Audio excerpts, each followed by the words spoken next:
ولی کے پہچاننے کے لیے کرامت شرط نہیں ہے، کرامت ایک ذریعہ ہے، ضروری نہیں ہے۔ کتنے اولیاء ہیں جن کی کرامات ہمارے تک نہیں پہنچی لیکن وہ اللہ کے ولی ہیں۔ سب سے بڑے ولی اس امت کے صحابہ تھے، ان میں سے کتنے کی کرامات ہمارے پاس پہنچی ہیں لیکن ہم انہیں اللہ کا ولی مانتے ہیں۔ تو یہ کوئی شرط نہیں ہے، شرط ایمان اور تقوی ہے، اور باقی احادیث میں مختلف ان کی علامتیں بتائی گئی ہیں۔ الذین اذا رأوا ذکر اللہ، ایمان اور تقوی سے متصف بندگان خدا کی ایک علامت یہ ہے جب تم ان کی صحبت میں بیٹھو تمہیں خدا یاد آ جائے، اللہ کی یاد آنے لگے۔ تو کرامت معیار ولایت نہیں ہے اور شرط ولایت بھی نہیں ہے۔ تھوک کے حساب سے مارکیٹ میں بہت سارے لوگوں کی جعلی کرامات موجود ہیں، تو اولیاء کے لیے ہم عقیدت اور محبت کے جذبات رکھتے ہیں تو پھر مارکیٹ میں 2 نمبر بھی اس کا آئے گا۔ اور ہمیں پتہ ہے غذائی اجناس سے لے کر کے ادویات تک اور دیگر ضروریات زندگی تک کہ اصل کیا ہے اور نقل کیا ہے، تو ہمیں اس میں بھی غور و فکر کرنا چاہیے کہ اصل کیا ہے اور نقل کیا ہے، نہ یہ کہ ہم چند بدطینت لوگوں کی وجہ سے حقیقت کا انکار کر دیں۔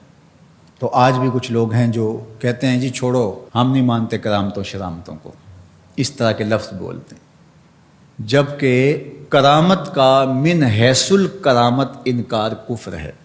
اگر کوئی کہے میں کرامت کو ہی نہیں مانتا تو یہ کفر ہے۔ وہ کرامتیں جن کا بیان قرآن مجید میں موجود ہے، جس طرح آصف بن برخیہ کا تخت بلقیس لانا، حضرت مریم سلام اللہ علیہا کے حجرے میں بے موسم پھلوں کا آنا، اصحاب کہف کا 300 سے زائد سال کا عرصہ سوئے رہنا کھائے پیے بغیر، اور رب ان کی کروٹیں بھی بدلتا رہا، یہ قرآن میں مذکور ہے۔ تو اس کا انکار بھی کفر ہے، قرآن کا انکار لازم آتا ہے۔ اگر کسی کرامت کا بیان حدیث متواتر میں ہو تو اس کا انکار بھی کفر ہے، لیکن ایسی کوئی کرامت نہیں جس کا ذکر حدیث متواتر میں ہو۔ البتہ احادیث مشہورہ اور احادیث احاد میں کرامات کا بیان موجود ہے، تو ان کا انکار بھی گمراہی ہے۔ جس طرح وہ 3 لوگ جو غار میں پھنس گئے تھے، انہوں نے پھر دعائیں کی اور پتھر ہٹا۔ جریج کا واقعہ موجود ہے، صحابہ کی کرامات موجود ہیں، حضرت عمر کے رکے سے دریائے نیل کا چلنا، اس طرح جو مسلمہ بزرگ ہیں ان کی کرامات کا انکار کرنا محرومی ہے۔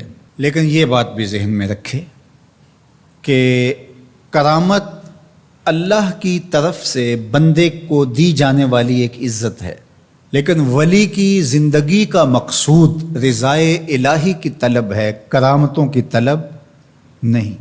لیکن عمومی طور پہ ہمارے اسٹیجوں کے اوپر اولیاء کے حوالے سے جو بات کی جاتی ہے، بس آپ سننے کے لیے بیٹھے ہیں اور خطیب صاحب نے کان پہ ہاتھ دھرا اور 2-4 کرامتیں سنائیں اور چلے گئے، معیار بتایا ہی نہ، جس کے نتیجے کے اندر بہت سارے عوام اس سے غافل ہوتے ہیں۔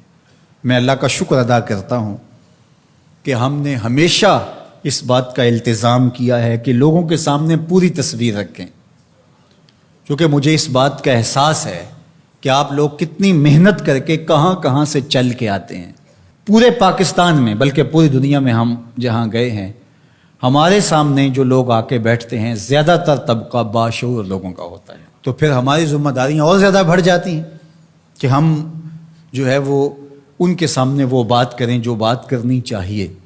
اس منبر سے آپ کو وہ چیز نہیں ملے گی جو عوام کی ڈیمانڈ ہوگی، وہ چیز ملے گی جو عوام کی حقیقی ضرورت ہوگی۔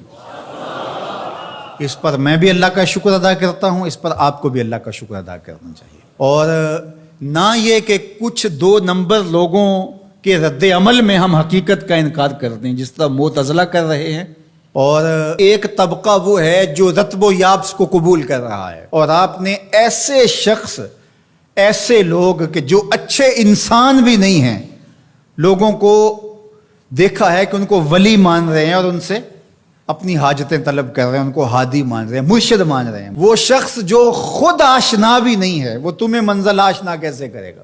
میں کتنے لوگوں کو جانتا ہوں جن کو فہم دین ہی میسر نہیں ہے. یہ میں ان لوگوں کی بات نہیں کر رہا جو منہ دراز ہیں اور بالکل ننگ دھڑنگ ہیں، ان کی بات نہیں کر رہا. جو بظاہر حلیے میں بھی ہیں ان کا فہم دین ہی ناقص ہے. کتنے ایسے علماء کو جانتا ہوں ان کی توحید کا تصور ناقص ہے. تو یہ بدبختی ہوتی ہے. اب وہ کیا کسی کی رہنمائی کریں گے؟ جو خود ڈوب رہا ہے وہ کسی کا ہاتھ کیسے پکڑے گا؟ لیکن عوام ظاہر ہے ان کے گرد آئے اور ان کا کاروبار چمک رہا ہے، اور کرامتیں ہیں کہ تھوک کے حساب سے بنتی ہیں، اور پھر اس کی مارکیٹنگ کرنے والے بھی ہوتے ہیں، اور پھر اسی بنیاد پر ہی جو ہے وہ ان کا سارا سلسلہ چلتا ہے. اللہ کے ولی یہ نہیں چاہتے کہ ہماری کرامات ظاہر ہوں اور لوگ ہماری طرف لپکیں ہماری کرامت کی وجہ سے. یہ نہیں ہے. الکرامات حیض الرجال، جس طرح عورتیں ایام مخصوصہ کو چھپاتی ہیں، اللہ کے ولی بھی چھپاتے ہیں. وہ نہیں چاہتے کہ ہم اس حوالے سے جو ہے وہ پہچانے جائیں. باقی دور موجود کے اندر کسی صالح متقی شخص کی کوئی ایسی بات سامنے آئے تو شریعت کے میزان پہ پرکھا جائے. اگر وہ شریعت سے متصادم نہیں ہے تو مان لینے میں کوئی حرج نہیں ہے. لیکن اگر کسی کی سمجھ میں نہیں بھی آتا تو فرق نہیں پڑتا. لیکن کسی ولی سے کوئی دشمنی نہ رکھے. جو کسی ولی سے دشمنی رکھے تو اللہ فرماتا اس کا میرے ساتھ اعلان جنگ ہے، تو وہ پھر شخص محروم کر دیا جاتا ہے.